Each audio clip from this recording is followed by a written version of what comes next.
ტრამვაის ხაზის პროექტირებისა და მშენებლობის მიზნით გამოცხადებული ტენდერის შესახებ, რადგანაც აღნიშნულ საკითხზე საზოგადოებაში მაღალი ინტერესია, ეს ჩვენი საარჩევნო დაპირება იყო და რა თქმა უნდა ჩვენ მივყვებით ეტაპობრივად ყველა ჩვენს დაპირებას ვასრულებთ.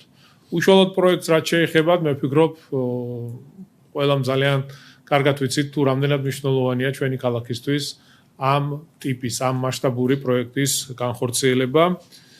მე კიდევ ერთხელ მინდა შევახსენო საზოგადოებას, რომ დიდი დიღმისა და მეტროსადგური დიდუბის დამაკავშირებელი ტრამვაის ხაზის პროექტირებისა და მშენებლობის მიზნით გამოცხადებული ტენდერი მიმდინარე წლის 31 მარტს გაიხსნა. ტენდერი მიმდინარეობს აზიის განვითარების ბანკის შესყიდვის წესებით. მოცემულ ტენდერში მონაწილეობის სურვილი გამოთქვა და შესაბამისი სატენდერო წინადადებები წარმოადგინა 4 მსხვილმა კომპანიამ და ერთობლივმა საწარმომ.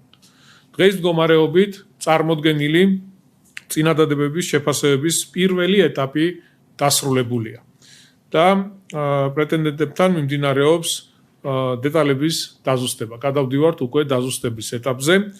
დაზუსტებული ინფორმაციის წარმოდგენის შემდეგ გამოვლინდება გამარჯვებული კომპანია, რომელთანაც ივნისის ბოლომდე გაფორმდება ხელშეკრულება და დაუყოვნებლივ დაიწყება უშუალოდ პროექტის განხორციელება.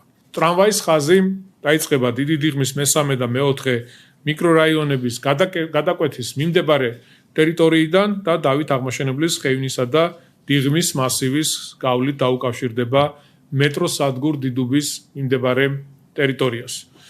ტრამვაის ხაზის საორიენტაციო სიგრძე შეადგენს 7,5 კილომეტრს, სადაც განთავსებული იქნება 11 გაჩერება.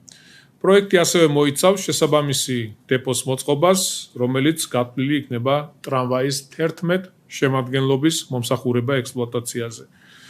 მოგეხსენებათ, პროექტი მართლაც ისტორიული მნიშვნელობისაა, რადგან ტრანსპორტის აღნიშნული სახეობა წლების შემდეგ დაუბრუნდება ჩვენს დედაქალაქს, ამასთან მისი ამოქმედება ერთიან სატრანსპორტო ქსელში ინტეგრირება მნიშვნელოვნად გააუმჯობესებს დიდი დიღმის მოსახლეობის წვდომას საზოგადოებრივი ტრანსპორტის სხვა სახეობებთან და მნიშვნელოვნად შეამცირებს როგორც მოლოდინის, ისე გადაადგილების დროს. მე ძალიან დიდი იმედი მაქვს და დარწმუნებული ვარ, ეს არ იქნება პირველი და ბოლო ტრამვაის პროექტი.